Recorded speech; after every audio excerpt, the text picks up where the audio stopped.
We have more news for you here today. Thank you for joining us. Please remember to subscribe, like, leave a comment, review us, help other people find us by doing this. Share this podcast with as many people as you know. This is how we stay on the air. Now for the article, Japan is facing an unprecedented population meltdown. Wonder why the economy has slowed? This is by Stephen Kopits from the nationalistinterest.org. Stay with us.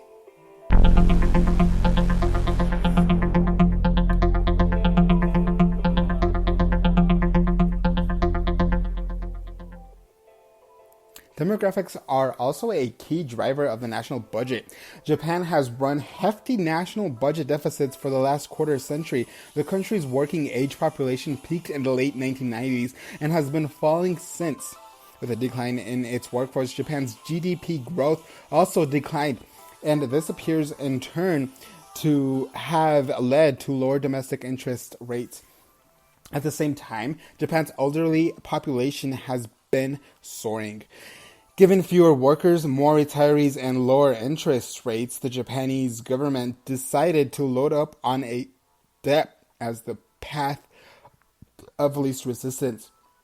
This is no surprise given the politics of the advanced democracies. If you want to see the future of the advanced economies, Japan might be a good place to start. This first appeared back in 2017. Despite full employment, Japan is showing muted wage pressures, minimal GDP growth, low interest rates, and continued high governmental deficits. How do these seemingly contradictory elements fit together? Are they unique to Japan, or symptoms of a more general neural malice? In Japan, demographics are largely responsible. The country is facing an unprecedented meltdown in population after peaking in 2010 at 128 million.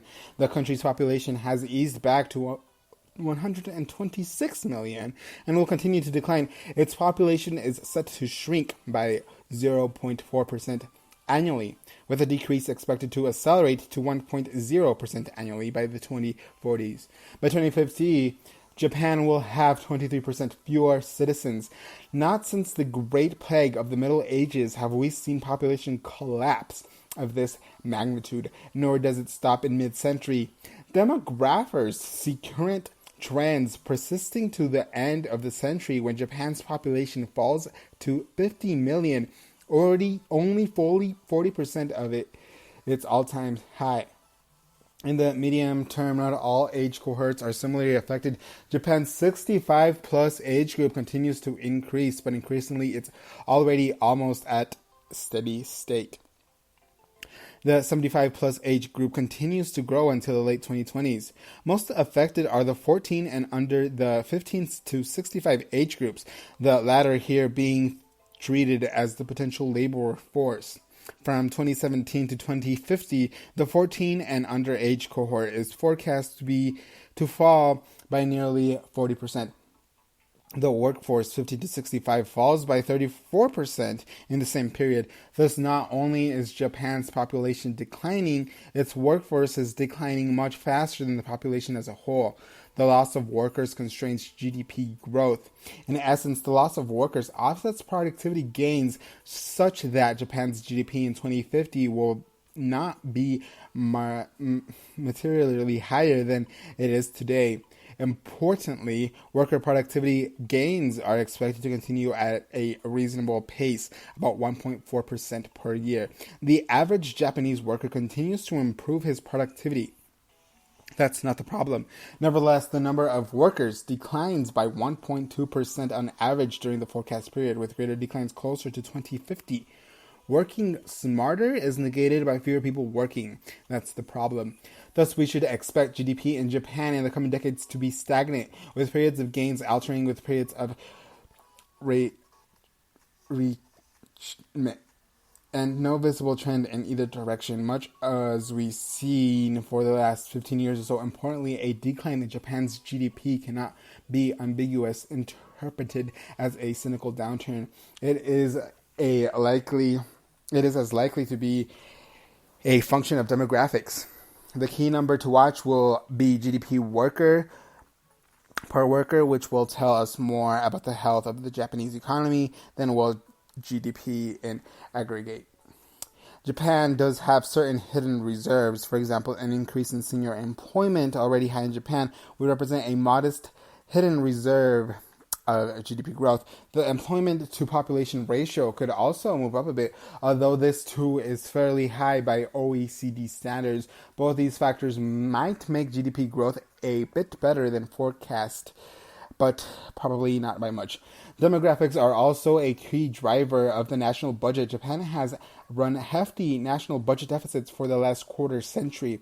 The country's working age population peaked in the late 1990s and has been falling since. With a decline in its workforce, Japan's GDP growth also declined, and this appeared in turn to have led to lower domestic interest rates. At the same time, Japan's elderly population has been soaring. Given fewer workers, more retirees, and lower interest rates, the Japanese workers decided to load up on debt as the path of least resistance. This is no surprise given the politics of the advanced democracies. Japan started to run sizable deficits in 1995 and does to this day. These cumulated into a national debt exceeding 200% of GDP, which will continue to grow until peaking at 225% of GDP around 2025. In the most scenarios we examined. To put this in context, the IMF historically considered a debt per GDP ratio of 60% to represent the maximum prudent level. Japan blew through this limit 20 years ago and continues to be able to operate. But for how long? Without the prospect of meaningful GDP growth, Japan cannot count on continued expansion of the economy to fund reduction in earlier absolute or relative debt levels. Our analysis suggests that Japan may nevertheless be able to thread the needle.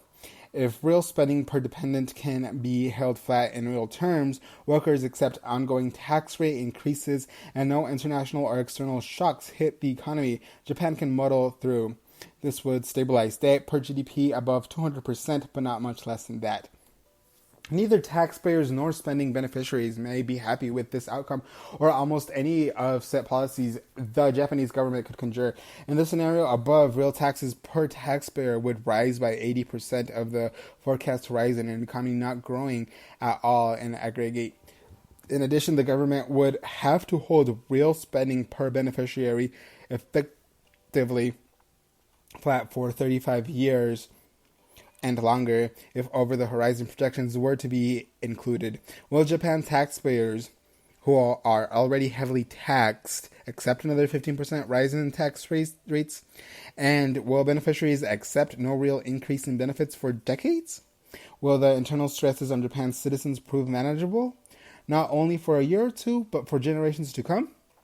Moreover, because the workforce is declining, government debt per worker will continue to rise in constant dollars over the forecast horizon, from the equivalent of $50,000 in 2000 to $128,000 this year, and rising to $208,000 in 2015, all in stagnant economy. For purposes of comparison, the equivalent in the United States today is about $75,000 federal government debt per person of working age. Additionally, the United States has a higher per capita GDP than Japan.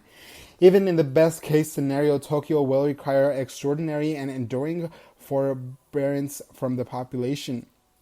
Neither taxpayers nor spending beneficiaries can revolt if the government is to remain physically viable.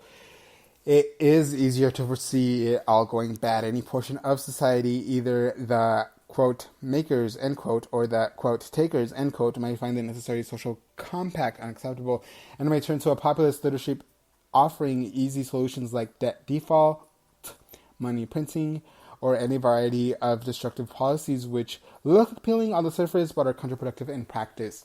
Raising tariffs would be an example. Further, Japan's economy will be vulnerable to external shocks and global credit conditions. Japan may find it increasingly difficult to respond to global recessions, major weather events, earthquakes, and any rise in global interest rates.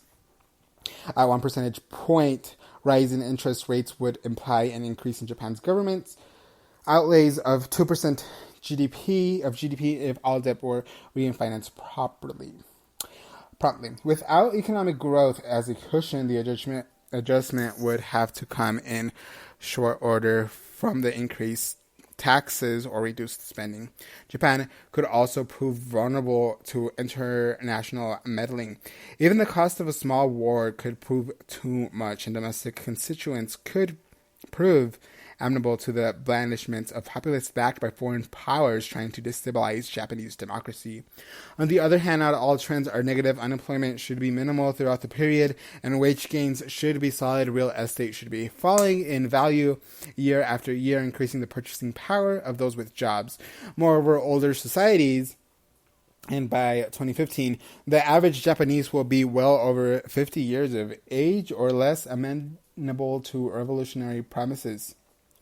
The fervor of imprisonable unemployed youth will be lacking, and this may stabilize Japan's society and protect it from various forms of domestic extremism and foreign meddling.